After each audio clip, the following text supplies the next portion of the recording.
أعوذ بالله من الشيطان اللعين الرجيم. بسم الله الرحمن الرحيم. الحمد لله رب العالمين، والصلاة والسلام والتحية والإكرام على النبي الأمي العربي القرشي المكي المدني الهاشمي صاحب قاب قوسين محبوب رب المشرقين والمغربين، جد الحسن والحسين النبي الحرمين والإمام القبلتين والرسول الثقلين الذين سمي في السماء بأحمد وفي الأرض بأبي القاسم محمد. اللهم صل على محمد وآل محمد وعلى أهل بيته الطيبين الطاهرين المعصومين المظلومين المنتخبين المنتجبين، لا سيما بقية الله في الأرضين، روحي وأرواح العالمين لتراب مقدمه الفداء، واللعنة الدائمة الباقية على أعدائهم ومنكر فضائلهم وخاسر حقوقهم أجمعين.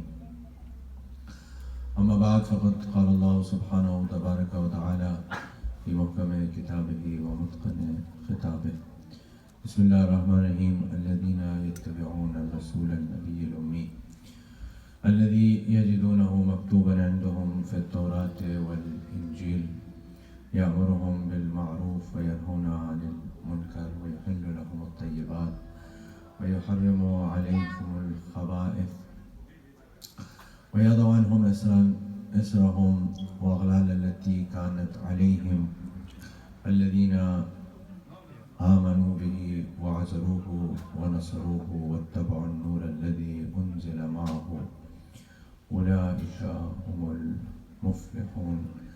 صلوات على محمد وآل محمد.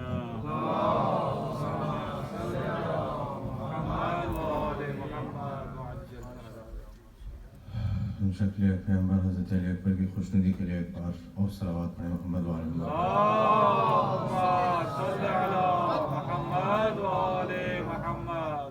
اور تعجیل ظہور امام زمانہ کے لیے تیسری بار بلند تر صلوات پڑھیں محمد.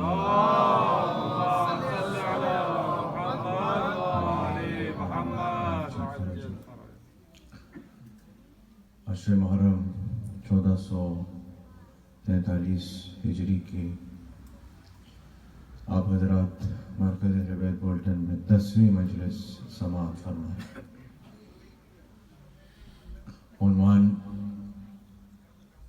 اتباع رسول اور ابدی کامیابی، اور سورہ مبارکہ اعراف کی 157ویں آیت کی تلاوت کا شرف مسلسل آپ کی خدمت میں کرنے کی سعادت حاصل کر رہا ہوں.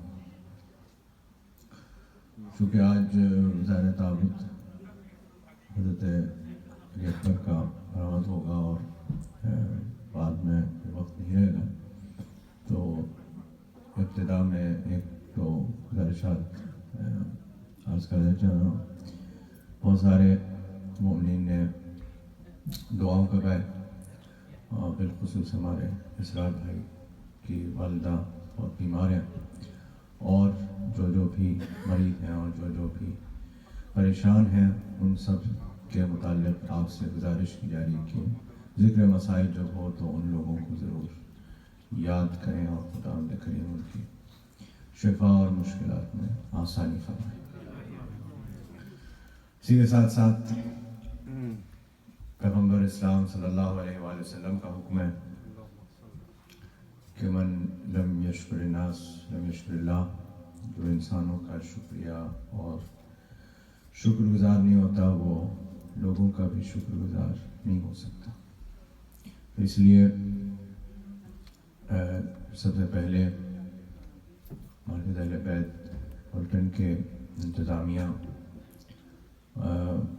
سب کا میں شکر گزار ہوں کہ انہوں نے مجھ حقیر کو یاد کیا اور یہاں پر اس سعادت میں شامل کیا، اور آپ سب لوگوں کا بھی شکر گزار ہوں کہ میرے ٹوٹے پھوٹے الفاظ کو آپ نے سعادت بخشی اور مسلسل مجلس میں تشریف لاتے رہے اور ساتھ دیا کو کہ دقیق اور مشکل عنوان تھا، لیکن آپ لوگوں نے بہت خوبی سے اس عنوان کو سنا اور ہو کہ اس عنوان کا حق آج کے مجلس کے بعد بھی ادا تو نہیں ہو پائے گا، لیکن کوشش ہوگی کہ آیت کے اختتام تک بات کو کسی حد تک پہنچایا جائے۔ مل کر ایک صلوات پڑھیں محمد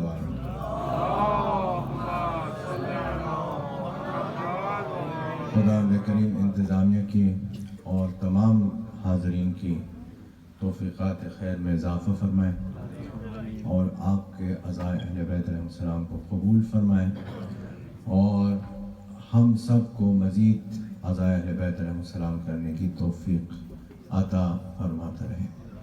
مل کر ایک صلوات پڑھیں محمد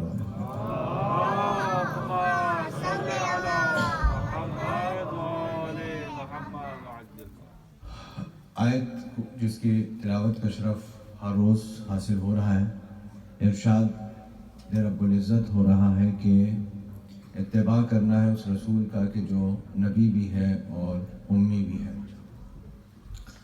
اور یہ ایسا رسول ہے کہ جس کا ذکر ہم نے اس سے پہلے توریت اور انجیل میں لکھ دیا تھا، اور ان کا کام یہ ہے کہ یہ نیکیوں کا حکم دیں، برائیوں سے روکیں، پاک چیزوں کو تمہارے لیے حلال قرار دیں اور خبائث کو اور خراب چیزوں کو تمہارے لیے حرام قرار دیں،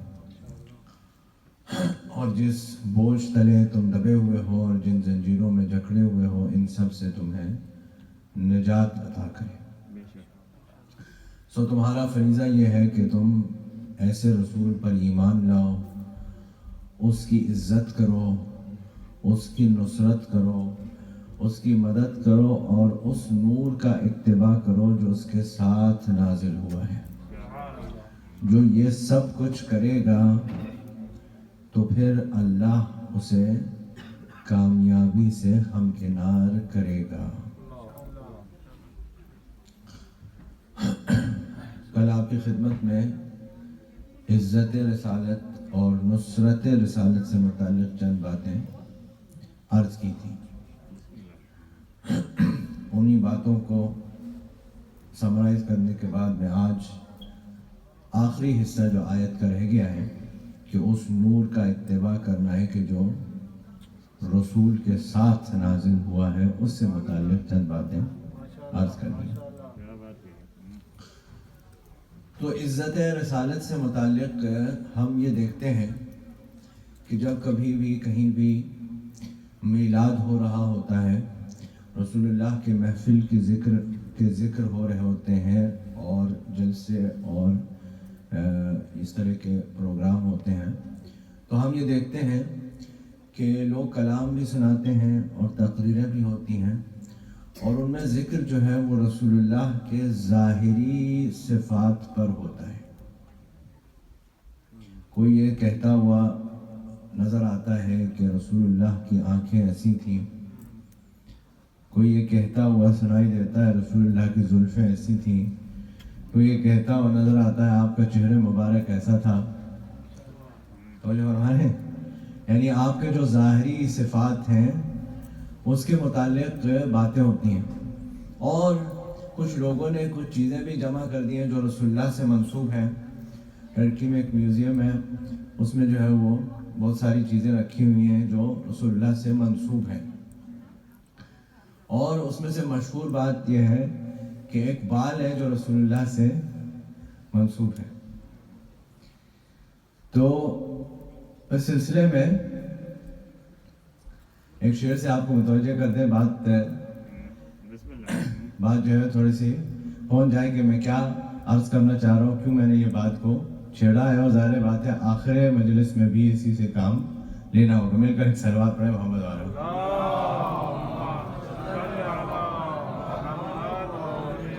تو شاعر کہتا ہے کہ یہ منہ مبارک کو دکھانے والے آل کو چھوڑ دیا بال لیے پھرتے ہیں۔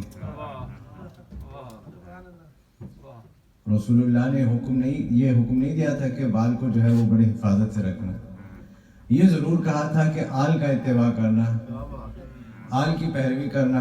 تو آل کو چھوڑ دیا، محفل میں صرف رسول اللہ کی ظاہری صفات پر بات کرتے ہیں۔ دیکھیں مل کر ایک صلوات پڑھیں محمد رسول اللہ کے ظاہری صفات سے کسی کو انکار نہیں ہے، اس میں کوئی شک نہیں ہے، کہ رسول اللہ کی یہ باتیں تعریف کے قابل ہیں، ان کی ہونی چاہیے تعریف. لیکن جب سوال یہ ہوا ہے اور مطالبہ اللہ کی طرف سے یہ ہوا ہے کہ اتباع رسول کرنا ہے، تو آپ کے ظاہری صفات کی تعریف اپنی جگہ، اس کی اہمیت اپنی جگہ، لیکن اتباع رسالت کرنے کے لیے آپ کی سیرت پر بات کرنی ہوگی. کوئی میلاد، کوئی ذکر پیغمبر کا نہیں ہو سکتا سوائے اس کے کہ آپ کی سیرت کے اوپر بات کی جائے. سیرت پر بات نہیں ہو رہی، کیوں نہیں ہو رہی؟ مل کر ایک سلوات پڑھیں محمد علیہ.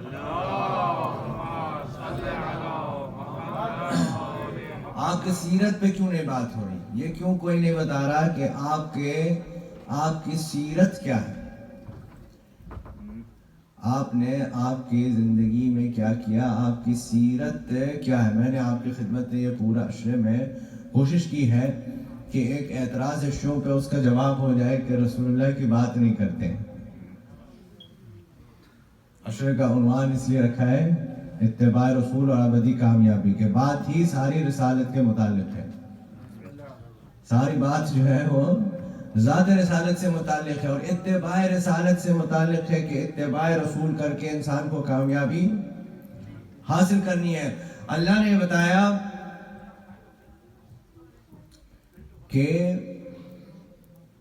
اتباع رسول میں بھی شرائط ہیں اور بھی چیزیں ہیں. اگر کامیابی سے ہمکنار ہونا ہے، کامیابی تک پہنچنا ہے، اس کے لیے اور مزید یہ شرائط ہیں. کل آپ کی خدمت میں عرض کیا نصرت رسالت، یعنی رسول اللہ کی مدد کرنے کے متعلق، اور اس سے گزشتہ عرض کیا تھا کہ اگر ہم نے اللہ اور رسول کے ساتھ کسی کو شریک کیا تو یہ شرک ہے. جائز نہیں ہے کہ ہم اللہ کے ساتھ کسی کو شریک کریں، جائز نہیں ہے کہ ہم رسول کے ساتھ کسی کو شریک کریں. لیکن اللہ کو یہ اختیار ہے کہ وہ کسی کو اپنے ساتھ شریک کرے. کبھی وہ کام فرشتوں کے ذریعے سے لیتا ہے، کبھی وہ کام رسولوں کے ذریعے سے لیتا ہے، کبھی نبیوں کے ذریعے سے لیتا ہے. یہ اللہ کو اختیار ہے کہ اپنے کام وہ کس کے ذریعے سے کروانا چاہتا ہے. اسی طرح سے رسول اللہ کو بھی یہ حق ہے. توجہ فرمائیے گا تاکہ کل کی بات سے آج کی بات متصل ہو جائے. اللہ کو، رسول اللہ کو بھی یہ حق ہے کہ وہ جسے چاہیں اپنے ساتھ میں شریک کار رسالت بنائیں. ہم نہیں بنا سکتے. رسول اللہ کو یہ حق ہے کہ اپنے ساتھ کسی کو شریک کار رسالت بنائیں تاکہ یہ واضح ہو جائے کہ رسول اللہ کو بھی، یہ بھی دیکھیں توحید کی حفاظت کا مقام ہے، یہ واضح ہو جائے کہ وہی ایک ہی ذات ہے اللہ کی کہ جو کسی کا محتاج نہیں ہے، کسی کا محتاج نہیں ہے. ہاں اگر مدد کی بات آئے گی، نصرت کی بات آئے گی تو ہمارے رسول کو بھی ضرورت ہے، اور وہ یہ پہچانتے ہیں اور یہ جانتے ہیں کہ کون ہے اس قابل کے جس کے پاس سے مدد اور نصرت لی جائے. مل کر ایک صلوات پڑھیں محمد وعلیہ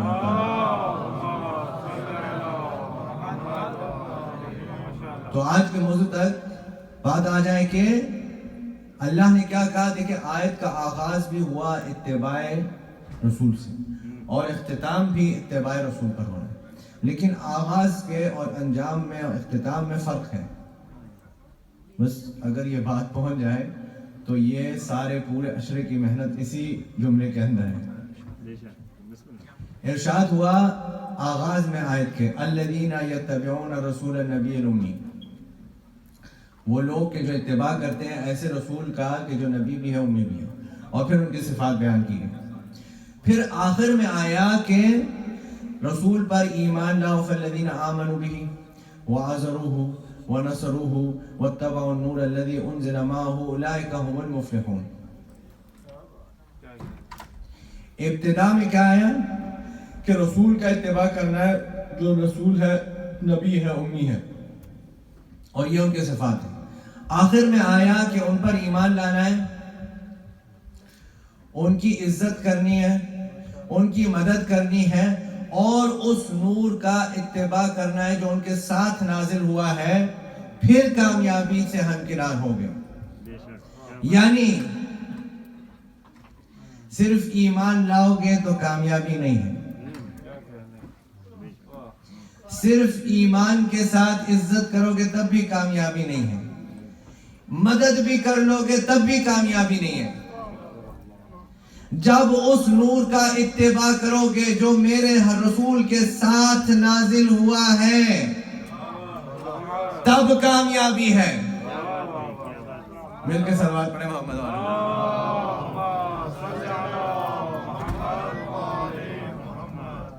دیکھیے تقاضا، یعنی اللہ نے آرڈر فہرست بنا دی اور بتا دی، یہ بات درمیان میں آگے واضح کر دی، درمیان میں یہ بات واضح کر دی۔ کیا ہوا جناب؟ کوئی بات ہوتی ہے، کوئی مسئلہ ہوتا ہے، کوئی ڈسکشن ہوتا ہے، قرآن نے تو مہاجرین انصار کی تعریف کی ہے، بالکل کی ہے، لیکن سب کی نہیں کی ہے۔ ہاں توجہ رکھیں، کی ہے تعریف لیکن سب کی نہیں۔ یہ کہا ہے کہ ان میں سے کا مطلب یہ ہے کہ کچھ کی ہے کچھ کی نہیں ہے۔ دلیل دے، صلوات پڑھے محمد علیہ۔ آیت آپ کے ذہن میں صرف اشارہ کر دوں، صرف اشارہ کر دوں۔ حضرت سلیمان کا دربار لگا ہوا ہے، آپ نے کہا تخت لے آئے کوئی، جن نے کہا میں تخت لے آتا ہوں، آیتیں ساری چھوڑ رہا ہوں، صرف ایک جملے کا سے کام لینا ہے۔ پھر وہ بولا علم من الکتاب، جس کے پاس کتاب کا یعنی کتاب میں سے علم تھا، پوری کا نہیں تھا۔ من کا مطلب یہ ہے کچھ، سب نہیں۔ آیت نے کہا کچھ مہاجرین و انصار کو ہم نے خوشخبری دی، اس کا مطلب سب کو نہیں دی ہے۔ کرائیٹیریا کیا ہے؟ ارشاد ہوا وہ لوگ جنہوں نے ہجرت کی، یہ پہلی فضیلت، لیکن ابھی اس فضیلت کو بچانے کے لیے آگے چلیے۔ وہ لوگ جنہوں نے ہجرت کی اور اس کے بعد جہاد کیا فی سبیل اللہ، ایمان پھر ہجرت پھر جہاد۔ ڈر لگتا ہے نا ایسی باتیں کرتے ہوئے؟ صلوات پڑھیں محمد علیہ وسلم۔ آپ پریشان نہیں ہو، میری آواز ریکارڈ ہو رہی ہے، آپ لوگ تو بلند آواز سے صلوات پڑھیں۔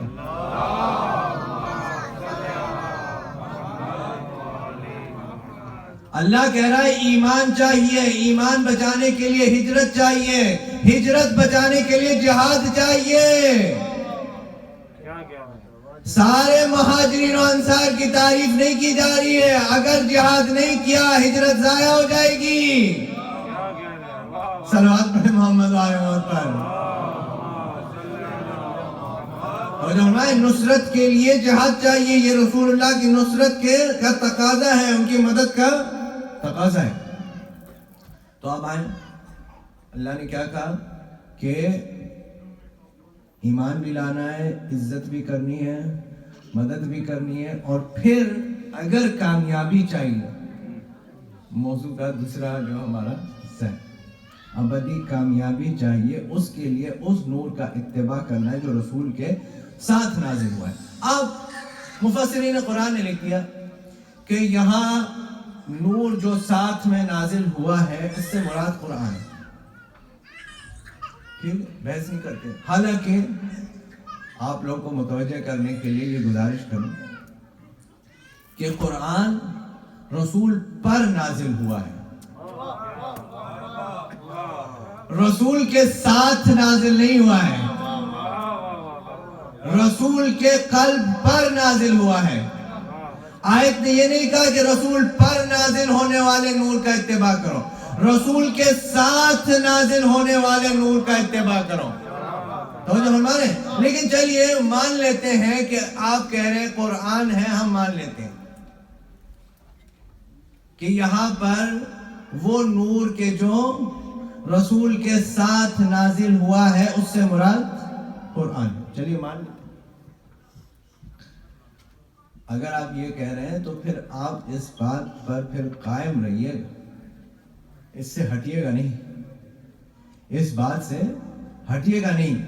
آپ کا یہ کہنا کہ رسول کے ساتھ قرآن نازل ہوا ہے، اگر یہ دعویٰ ہے کہ اس سے مراد قرآن کریم ہے، تو اس کا مطلب کیا ہوا؟ دیکھیں، اگر کوئی چیز کسی کے ساتھ ہے تو اس کا مطلب ہے کہ اسے اس سے جدا نہیں کیا جا سکتا۔ چھوٹی سی مثال لے لیں، آپ کا ہاتھ آپ کے ساتھ ہے، یہ ایسا ہو سکتا ہے کہ آپ مجلس میں آئیں ہاتھ کو گھر پہ رکھ کر آئیں؟ نہیں ہو سکتا۔ کیوں؟ اس لیے کہ آپ کا ہاتھ آپ کے ساتھ ہے، آپ کو جہاں بھی آپ جائیں گے وہ آپ کے ساتھ ہوگا۔ تو اگر ایسا ہے کہ اس سے مراد قرآن کریم ہے کہ جو نبی کے ساتھ ہے، تو پھر اس پر قائم رہیے گا۔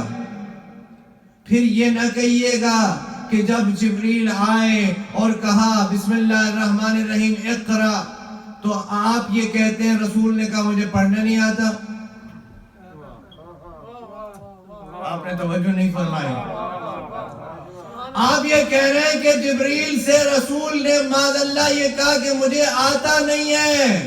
اگر قرآن ساتھ نازل ہوا تھا تو رسول کو تو پہلے سے معلوم ہے۔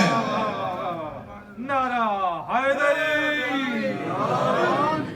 توجہ ہمارے، پھر اس پہ قائم رہیے گا کہ ساتھ نازل ہونے والا نور جو ہے وہ قرآن کا ہے۔ اچھا چلیے اس بات کو چھوڑ دیتے ہیں۔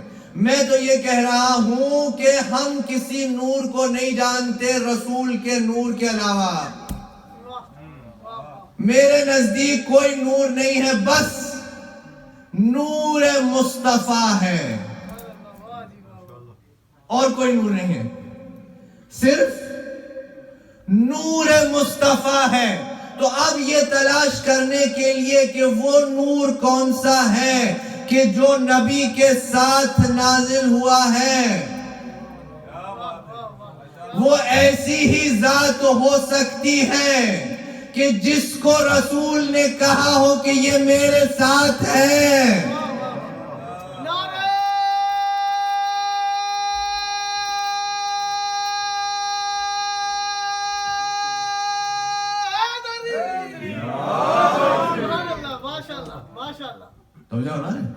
پھر ایسی ذات ہوگی کہ جس کو اللہ کے رسول نے کہا ہے منیت کی صنعت دے دی۔ عربی میں منیت اسی ساتھ کو کہتے ہیں، اسی ساتھ کو کہتے ہیں۔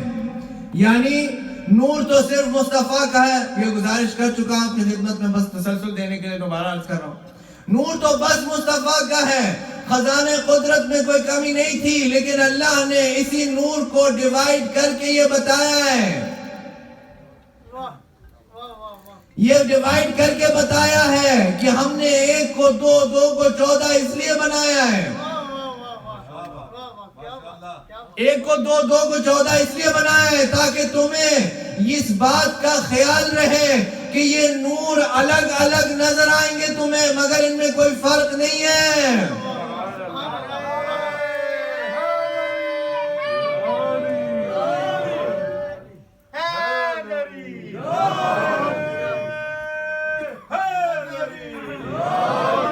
مل کر صلوات پڑھے محمد ایک بار اور صلوات پڑھ لے محمد۔ اب تقاضا اتباع کیا ہے؟ اللہ یہ کہہ رہا ہے کہ اے میرے حبیب، آپ کے لیے بس اللہ کافی ہے، اور وہ جو آپ کا اتباع کرے، بس اللہ کافی ہے اور وہ آپ کا اتباع کرے، بس۔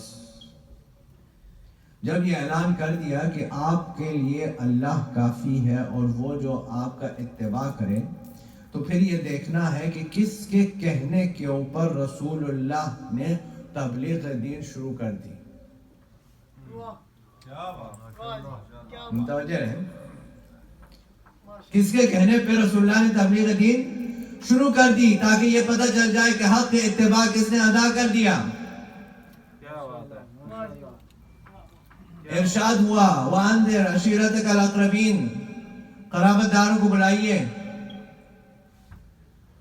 اور انہیں پیغام دے دیجئے. رسول اللہ نے سب کو بلا لیا؟ نہیں، ایسے نہیں. رسول اللہ نے علی کو بھیجا اور کہا کہ بنی عبد المطلب سے یہ کہہ دو کہ محمد، میرے بھائی محمد کے گھر پہ دعوت ہے. تب سے اب تک لوگ دعوتوں پہ ہی آتے ہیں. صلوات پڑھیں محمد علیہ.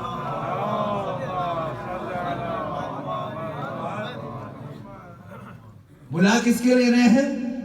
اللہ کی وحدانیت کا کلمہ پڑھوانے کے لیے. اور کہہ کیا رہے ہیں؟ دعوت ہے. جس نبی کا تبلیغ کا پہلا دن تقیے سے شروع ہو رہا ہو، اس نبی کا امتی تقیے کے خلاف کیسے ہو سکتا ہے؟ صلوات پڑھیں محمد علیہ.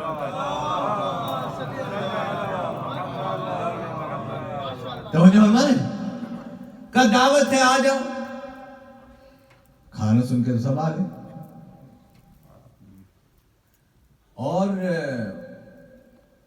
کھانا کھلا دیا رسول اللہ نے. اب جو کھڑے ہوئے تو ابو لہب بولا کہ یہ اس کی بات نہیں سنو. سارے چلے گئے. جاتے جاتے رسول نے کہا علی سے کہ کہو کل پھر دعوت ہے.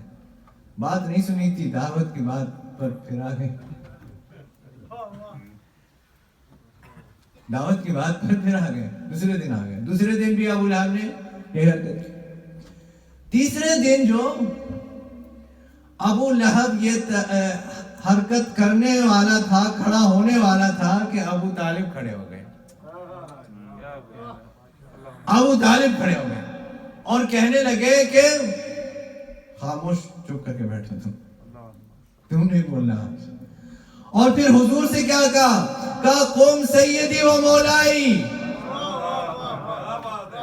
اے میرے آقا اور سردار کھڑے ہوئیے، اے میرے آقا اور سردار کھڑے ہوئیے. اب یہ بات آگے تھی، میں عرض کر دوں. صلوات پڑھیں محمد والوں پر. یہ مرکز اہل بیت شیعہ ادارہ ہے. یہاں پر اگر کسی کو پروگرام کرانا ہو تو انتظامیہ کہے گی آپ یہ شرائط سائن کیجئے، آپ یہ شرائط سائن کیجئے، اور اگر آپ نہیں کریں گے آپ یہاں پروگرام نہیں کر سکتے. اور اگر آپ کو شیعہ اثنا عشری عقائد کے خلاف کرنا ہے کچھ تو کہیں اور جا کے کیجئے، یہاں نہیں کر سکتے آپ. رسول اللہ تبلیغ کی دعوت کہاں دے رہے ہیں؟ رسول اللہ تبلیغ کی دعوت کہاں دے رہے ہیں؟ ارے کعبے میں دینی چاہیے. کوئی کہہ دے گا کعبے میں بت رکھے، اس کا مطلب ہے ابو طالب کے گھر میں بت نہیں ہے.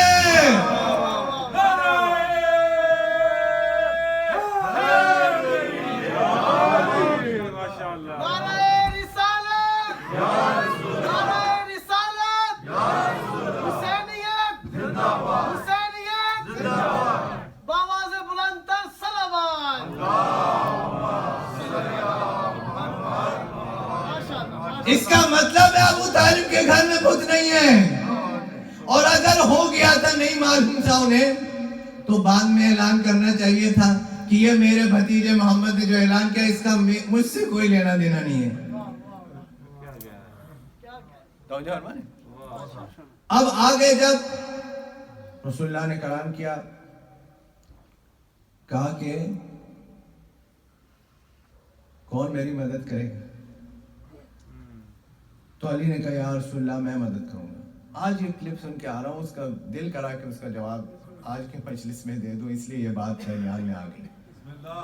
ہاں، وہ کہہ رہا تھا کہ غدیر میں جو ہے وہ رسول اللہ کو کہنا چاہیے تھا کہ میرا خلیفہ ہے علی، آپ جو یہ اس طرح فضول کی باتیں کرتے ہیں، مولا کے لفظ کو آپ خلیفہ بناتے ہیں، یہ کیا بات ہے؟ ایسی نادانی سے کہہ رہے ہیں جیسے رسول نے کبھی کہا ہی نہیں تھا. ہاں، دعوت ذوالعشیرہ اعلان رسالت کا پہلا دن ہے. میری کتابوں سے ہو، ہماری کتابوں سے ہو تو آپ نہ مانیں. اہل سنت کے حوالے چاہیے ہو، جس کے بعد مجھ سے لے لیجئے گا. رسول اللہ نے کہا میری مدد کون کرے گا؟ علی نے کہا یا رسول اللہ میں کروں گا. رسول اللہ نے فرمایا یا علی انت اخی ووسی وخلیفتی من بعدی.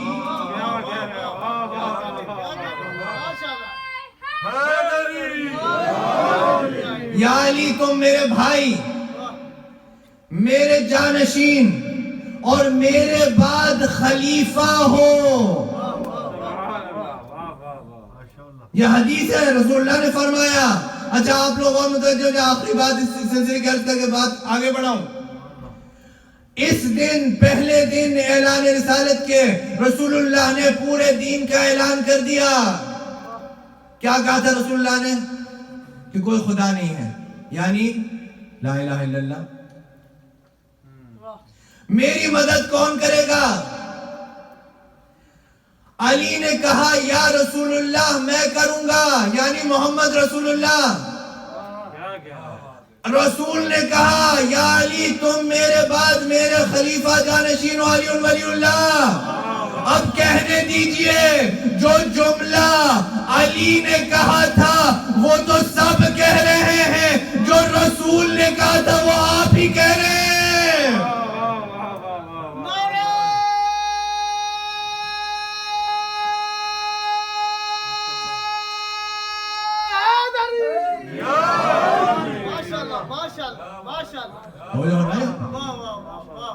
جو رسول نے کہا تھا وہ تو صرف آپ ہی کہہ رہے ہیں، علی ولی اللہ سارے کہے نا. رسول نے علی نے تھوڑی کہا تھا، رسول نے کہا تھا علی ولی اللہ و خلیفۃ بلا فضل، یہ دو رسول کہہ رہے ہیں. اب اس کے بعد ہی جو آیت ہے وہ سب سے مزیدار ہے. ہم اپنے جو جس بات سے آغاز کیا اس سے متصل ہو جائے. اللہ نے حکم دیا، اسی آیت کے فوراً اگلی آیت ہے سورہ شعراء کی 214 آیت ہے، 215 آیت ہے. کیا ارشاد ہو رہا ہے؟ اے میرے حبیب اپنے کاندھے کو جھکا دیجئے. کس کے لیے؟ جو آپ کا اتباع کرے. اے میرے حبیب کاندھے کو جھکا دیجئے، جو آپ کا اتباع کرے اس کے لیے. اب سوال یہ نہیں ہے کہ کس نے رسول اللہ کو اٹھا لیا تھا، سوال یہ ہے کہ رسول نے اپنا کاندھا کس کے لیے جھکایا تھا؟ یا فتح مکہ کے دن علی کے لیے جھکایا تھا، یا مدینے کی گلیوں میں حسنین کے لیے جھکایا؟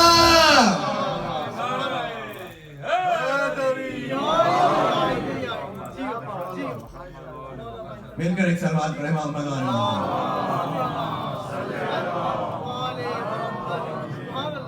اب شہزادی کے لیے کاندھا نہیں جھکا سکتے تھے، یہ شان رسالت کے خلاف تھا. لیکن اتباع کی منزل تو دکھانی تھی. توجہ فرمائیے گا، صرف اشارہ، ٹائم ہے نہیں. شہزادی کے لیے کاندھا نہیں جھکا سکتے تھے، یہ شان رسالت کے خلاف ہوتا.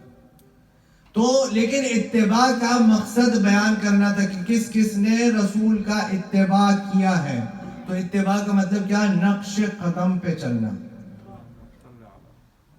اتباع کا مطلب نقش قدم پہ چلنا. شاید اسی لیے جب رسول اللہ نے جلوس مباہلہ کی ترتیب دی تو آگے رسول ہیں، ان کے نقش قدم پر قدم زہرا رکھیں گی، ان کے قدم پر علی قدم رکھیں گے. مولانا کبن صاحب رحمت اللہ علیہ فرماتے تھے اللہ نے یہ اہتمام اس لیے بھی کیا ہے کہ شہزادی کا پردہ اتنا عزیز ہے کہ اللہ یہ چاہتا ہے زمین سے بھی پردہ ہو، آسمان سے بھی پردہ ہو. مل کے صلوات پڑھیں محمد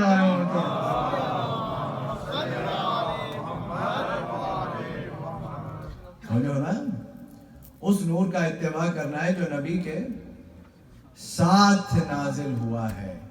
جب ایسا ہوگا تب کامیابی سے ہم کنار ہوں گے، تب کامیابی ملے گی. اور اس کی ضرورت کیا ہے، اس کی اہمیت کیا ہے؟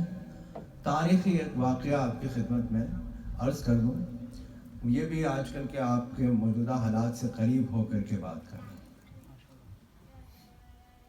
یہیں پر اس ملک کے اندر کچھ لوگوں کو ممبر حسینی پہ کوئی موضوع نہیں ملا، بنی امیہ کے فضائل سنانے لگے۔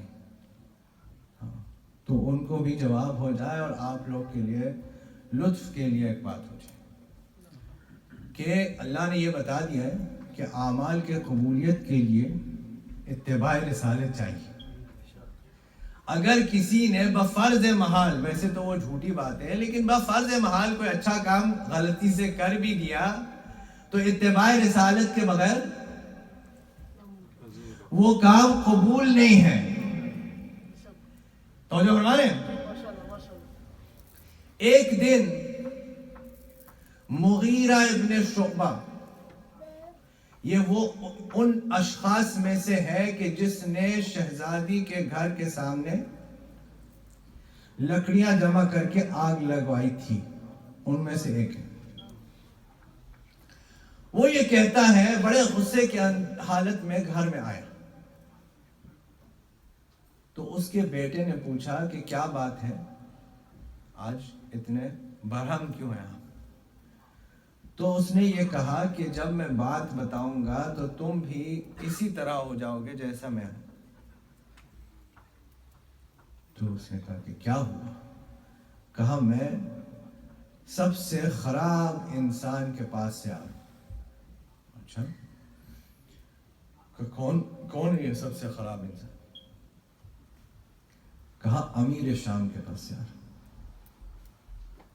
مغیرہ امیر شام کے بارے میں کہہ رہا ہے، یعنی یہ نہیں کہہ رہا، بتا رہا ہوں آپ کو کہ کوئی علی والے نے کہہ دیا امیر شام کو۔ مغیرہ کہہ رہا ہے کہ میں سب سے خراب انسان کے پاس سے آ رہا ہوں۔ تو بیٹے کے حیرت میں اضافہ ہو گیا، کہنے لگا مگر وہ تو آپ کے دوست ہیں، وہ تو آپ کے دوست ہیں، پھر آپ ایسی باتیں کر لیں۔ تو مغیرہ نے کہا جب میں بات بتاؤں گا تو تم بھی یہی کہو گے جو میں کہہ رہا ہوں، توجہ رکھیے گا۔ اس نے کہا ہوا کیا؟ کہنے لگا کہ میں امیر شام کے صدقے کے، میں نام نہیں لے رہا ہوں، آپ کو پتہ ہے یہ ممبر کے شام کے خلاف ہے، آپ بات سمجھ رہے ہیں۔ امیر شام یعنی یزید کے باپ کے پاس۔ تو کہنے لگا کہ ہم لوگ بیٹھے ہوئے تھے اور میں نے اس سے یہ کہا، مغیرہ کہہ رہا ہے میں نے امیر شام سے کہا کہ شیعوں کا قتل عام تم اب بند کر دو، کیا ضرورت ہے تمہیں شیعوں کو اتنا مارنے کی؟ اب تمہاری حکومت مستحکم ہے، کوئی تمہیں ہلا نہیں سکتا، ہٹا نہیں سکتا، تم شیعوں کا قتل عام بند کر دو۔ کہنے لگے ہم لوگ کی بات ہو رہی تھی کہ اتنے میں اذان آنے لگی۔ مؤذن جب کلمہ اشہد ان محمد رسول اللہ پر پہنچا، سلوات پڑھیں محمد والا، تو امیر شام نے کہا مغیرہ سے، کیا کہا؟ امیر شام نے مغیرہ سے کہا کہ پہلا والا خلیفہ ہوا اور اس نے اچھے کام کیے اور وہ مر گیا، اب کوئی اس کو یاد نہیں کرتا۔ پھر دوسرا والا خلیفہ ہوا، اس نے بھی اچھے کام کیے، وہ بھی مر گیا، اس کو بھی اب کوئی یاد نہیں کرتا۔ پھر ہمارے قبیلے والا خلیفہ ہوا اور اس نے بھی اچھے کام کیے، وہ بھی مر گیا، اس کو بھی کوئی نہیں یاد کرتا۔ اب میں ہو گیا ہوں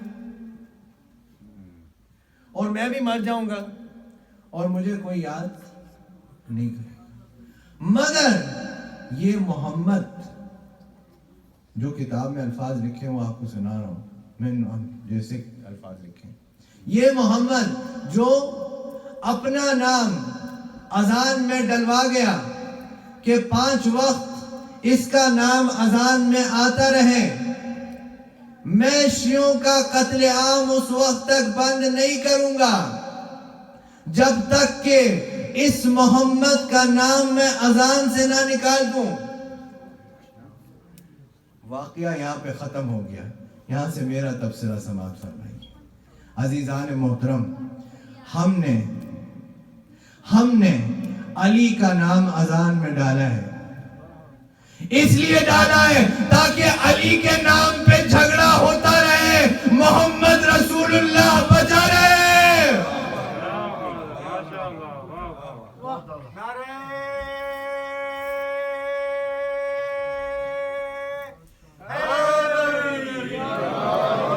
ہم نے علی کا نام اذان میں ڈالا ہے اس لیے تاکہ علی کے نام پہ جھگڑا ہوتا رہے، محمد رسول اللہ بچا رہے۔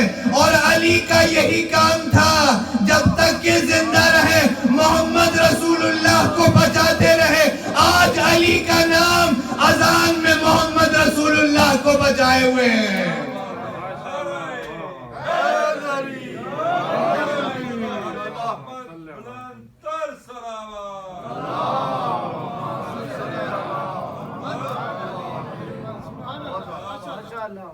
آج علی کے نام نے محمد رسول اللہ کو اذان میں بچایا ہوا ہے۔ اذان کی بڑی اہمیت ہے، اذان کی بڑی اہمیت ہے، اور امام کے نزدیک تو بہت زیادہ ہے، اتنی زیادہ ہے کہ امام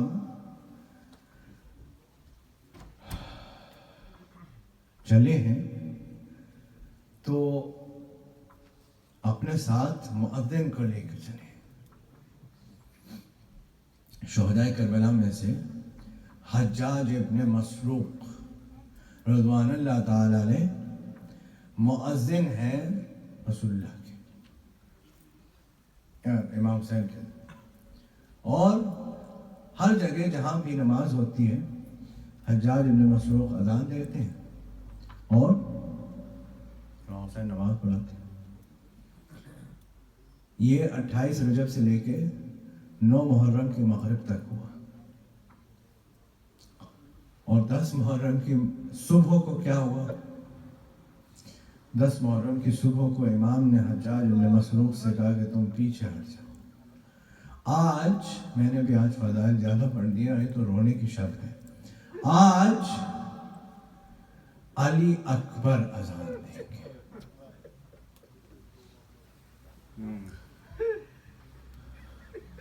حسین نے ایسا کیوں کیا؟ کہ میں بتانا چاہتا ہوں، میں اعلان کرنا چاہتا ہوں، میں سب پر عیاں کر دینا چاہتا ہوں کہ ایک آخری بار رسول اللہ کی آواز سن لو، ایک آخری بار رسول اللہ کے چہرے کی زیارت کر لو۔ شاید اسی سے کسی کو خیال آ جائے، شاید اسی بات کو دیکھ کر، اسی چیز کو سوچ کر کسی کو خیال آ جائے۔ صبح اذان ہوگی، میدان کربلا میں رسول اللہ کی آواز گونجی۔ اجرکم اللہ، یہ شب ہے رونے کی، گریہ کیجیے، دل کھول کر گریہ کیجیے۔ کس کو آئندہ محرم نصیب ہوگا کسی میں نہیں پتا۔ ہم شکل مصطفیٰ کا ماتم ہے، ہم شکل پیغمبر کا ماتم ہے۔ عزیزو، جب علی اکبر چھوٹے تھے ایک صحابی آیا امام حسین کے پاس اور امام سے سوال پوچھ رہا ہے، امام اسے جواب دیتے ہیں، نظر علی اکبر پر ہے۔ وہ بڑے حیرت میں دیکھ کر امام سے کہتا ہے کہ مولا آپ کو بچے سے محبت بہت زیادہ ہے۔ امام نے کہا بہت زیادہ ہے۔ اس نے کہا دعا کیجئے کہ میرا بھی ایسا بیٹا ہو۔ امام نے کہا کوئی اور خواہش کر لو، کسی اور چیز کی طلب کر لو۔ امام اسے منع کرتے ہیں، وہ اصرار کیے جا رہا ہے۔ امام نے اسے کہا یہ بتاؤ اگر ایسا بچہ ہو تمہارا، اسے کچھ ہو جائے تو تمہیں کیا ہوگا؟ اس نے بڑا عجیب و غریب جواب دیا کہ مولا میں یہ برداشت کر سکتا ہوں کہ آنکھ میں کانٹا چلا جائے، مگر ایسا بچہ اسے کچھ ہو جائے میں برداشت نہ کر سکوں گا۔ حسین نے کہا یہ میرے سامنے شہید ہوگا، اجرکم اللہ، یہ میرے سامنے شہید ہوگا۔ بس عزیزوں گریہ کیجئے، کوئی تکلف نہیں کیجئے۔ ہم شکل مصطفیٰ کا ماتم ہے۔ صبح عاشورہ حسین نے سب سے پہلے علی اکبر کو تیار کر دیا، یہ اعلان کر دیا، یہ سب پہ آیا کر دیا کہ یہ میرے اور میرے گھر کی لڑائی ہے۔ میں علی اکبر جیسے کو دین پر قربان کرنے کے لیے تیار ہوں۔ اب یہ الگ بات ہے کہ اصحاب حسین کہنے لگے مولا یہ ہو نہیں سکتا کہ ہم زندہ رہیں اور علی اکبر مر جائیں۔ ایک ایک کر کے جب اصحاب شہید ہو گئے اور حضرت علی اکبر کی باری آئی تو ہر شہید کا کربلا میں اپنا مقام ہے، لیکن بعض جملے امام کے ایسے ہیں جو صرف مختص ہیں، کسی اور کے لیے نہیں کہا۔ امام نے علی اکبر کو تیار کیا، رسول اللہ کا امامہ پہنایا، رسول اللہ کی رداء دی، رسول اللہ کی تلوار، رسول اللہ کی زرہ، حتی رسول اللہ کا گھوڑا عقاب دیا، پھر کہا جاؤ بیویوں سے رخصت ہو لو۔ مقاتل میں صرف اتنی بات ملتی ہے کہ علی اکبر جب خیمے میں گئے بیویوں کے، واپس نکلنا چاہتے ہیں تو خیمے کا پردہ اٹھتا تھا پھر گر جاتا تھا، پھر اٹھتا تھا پھر گر جاتا تھا۔ ارباب منبر سے میں نے سنا ہے کہ اگر کوئی بڑی بیوی روک رہی ہوتی تو شانے پہ ہاتھ رکھتی۔ یہ ابا کا دامن کھینچنا بتا رہا ہے، سکینہ بھائی کو روک رہی ہے۔ اجرکم اللہ، اللہ آپ کو کسی غم میں نہ رلائے سوائے غم حسین کے۔ اس علی اکبر پر رونے والے ہر جوان کو سلامت رکھے، ہر بہن کے بھائی کو سلامت رکھے۔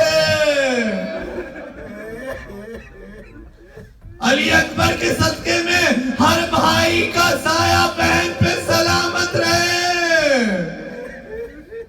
عزیزو کس طرح سے علی اکبر دامن چھڑا کر باہر آئے مجھے نہیں معلوم۔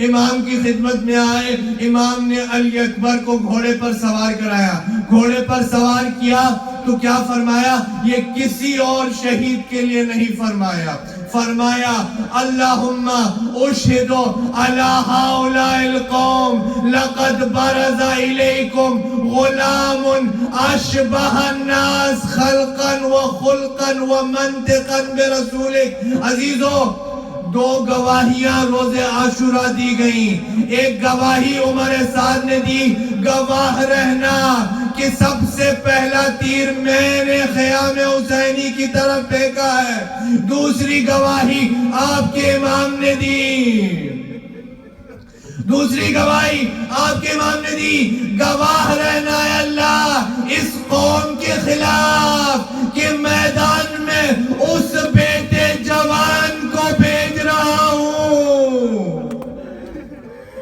اس جوان کو بھیج رہا ہوں جو تمہارے رسول سے سب سے زیادہ مشابہ ہے، سیرت میں، صورت میں، رفتار میں، گفتار میں، اخلاق میں، ہر اعتبار سے تیرے رسول سے سب سے زیادہ مشابہ ہے۔ اجرکم اللہ۔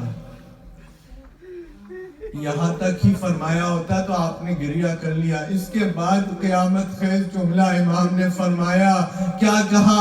وَإِذَا اشْتَقْنَا إِلَىٰ زِيَارَةِ نَبِيِّكَ نَظَرْنَا إِلَيْكَ۔ جب ہم اہل بیت رسالت نبی کی زیارت کرنا چاہتے تھے تو علی اکبر کو دیکھ۔ اجرکم اللہ۔ ہم علی اکبر کو دیکھ لیا کرتے تھے، پھر آپ نے فرمایا بد دعا کی، کہا اس قوم کے کبھی بھی جمع نہ ہونے دینا، ان کے حاکموں کو ہمیشہ ان کے اوپر ناراض رکھنا۔ انہوں نے ہم کو بلایا اور بلانے کے بعد ہمارے ساتھ دغا کیا، بس عزیزوں علی اکبر میدان میں گئے، علی اکبر میدان میں گئے، آپ نے رجس پڑھا، کہا میں علی ہوں، حسین کا بیٹا جو علی کا بیٹا ہے، یاد رکھو کہ کبھی کوئی زنا زادہ ہمارے اوپر حاکم نہیں ہو سکتا۔ آپ نے وار کیا، 120 آدمیوں کو آپ نے شہید کیا، 120 آدمیوں کو آپ نے قتل کیا، اور ادھر حسین علی اکبر کی جنگ دیکھ رہے ہیں، حسین علی اکبر کی جنگ دیکھ رہے ہیں، ام لیلہ حسین کو دیکھ رہی ہے، ایک دم سے حسین کا رنگ متغیر ہو گیا، آپ کا چہرہ زرد ہو گیا، ام لیلہ گھبرا کے پوچھتی ہے، میرے والی و وارث کیا میرا بیٹا خیریت سے ہے؟ آپ نے کہا علی اکبر خیریت سے ہے، بس ایک نامی گرامی پہلوان لڑنے کے لیے آیا ہے۔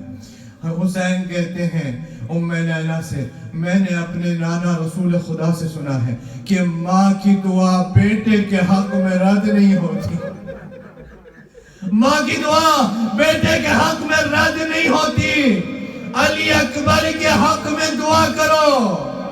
ام لیلہ نے مصلی بچھا دیا، کیا کہا؟ قربان جائیے علی کی بہووں پہ ایسا ادب کہاں ملے گا؟ کیا فرماتی ہے اے وہ جس نے یوسف کو یعقوب کی طرف پلٹا دیا، میرے بیٹے کو میری طرف پلٹا دے۔ ادھر ام لیلہ کی دعا ختم نہ ہوئی تھی کہ علی اکبر میدان سے، آیت اللہ مازندرانی معالی سکتہ میں لکھتے، ادھر علی اکبر واپس آئے، میدان سے واپس آئے، عزیزوں آ کر کے کیا کہتے ہیں؟ چھوٹے بڑوں سے کیا کہتے ہیں؟ علی اکبر کہتے ہیں بابا آپ نے میری جنگ دیکھی، چھوٹے بڑوں کو یہی کہتے ہیں نا کہ آپ نے میری جنگ دیکھی۔ حسین کہنے لگے علی اکبر تم واقعی میں ویسے ہی لڑے جیسے حیدر کرار کے پوتے کو لڑنا چاہیے، جیسے حیدر کرار کے پوتے کو لڑنا چاہیے۔ اب کچھ چاہیے تھا نا علی اکبر کو، تعریف کروا کے اب کچھ طلب کرنا ہے، بابا اگر ایک قطرہ آب مل جائے تو سارا لشکر یزید جہنم واصل ہو جائے۔ ہم شکل پیغمبر نے پہلی بار کوئی تمنا کی ہے،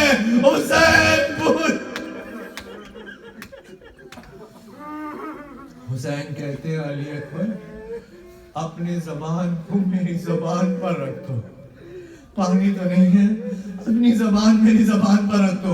حسین کی زبان پر علی اکبر نے زبان رکھی، فوراً زبان کھینچ لی، ارے بابا آپ کا دہن تو میرے دہن سے بھی زیادہ خشک ہے۔ حسین نے کہا علی اکبر جاؤ، اب تمہارے دادا رسول خدا تمہیں کوثر سے سیراب کرے گی، اب تمہارے دادا علی مرتضیٰ تمہیں کوثر سے سیراب کریں گے۔ علی اکبر دوبارہ میدان میں گئے۔ عزیزو ہر شہید نے کربلا میں حسین کو بلایا، علی اکبر جو واپس آ کر حسین کے دہن کی حالت محسوس کر چکے تھے، زحمت نہیں دی بابا کو، جب گھوڑے سے گرنے لگے تو کہا علیکہ من السلام، ارے مجھے پتا ہے دہن کتنا خشک ہے، جواب سلام کی بھی زحمت نہیں دے رہا۔ عزیزوں آنکھوں کے سامنے اندھیرا ہو گیا،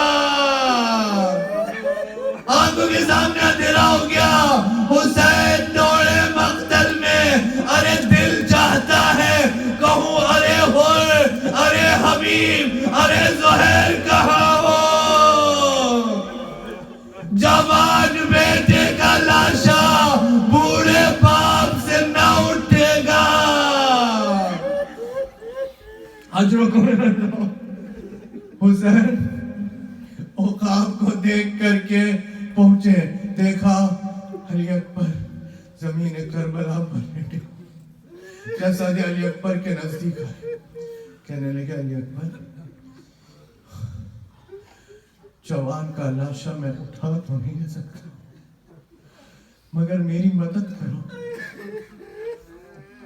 اپنے ہاتھ میرے باہوں میں ڈال دو, میں لاشا کھینچ کر کے خیموں میں لے جاؤں.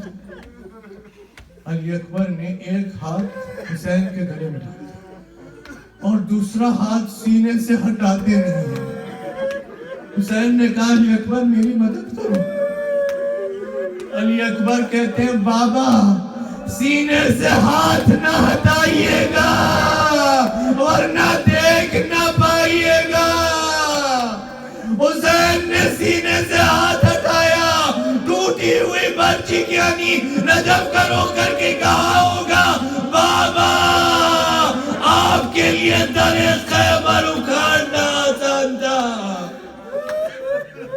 میرے لیے سمیٹے کی سینے سے برچی کی یعنی کھینچنا بہت مشکل ہے.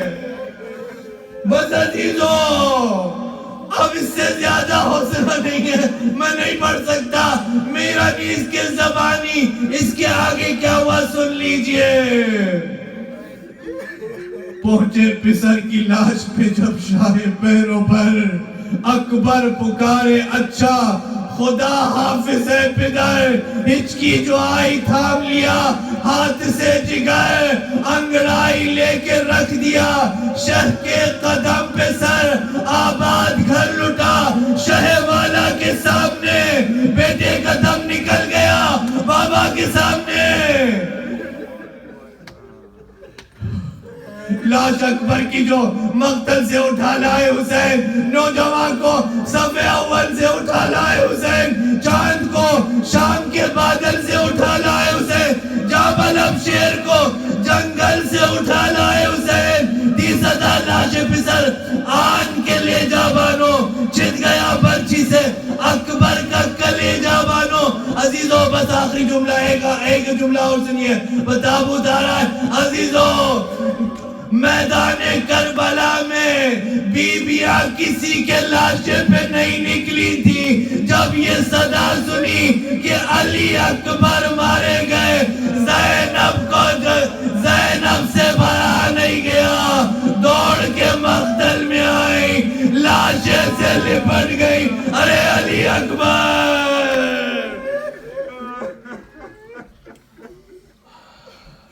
یا حسین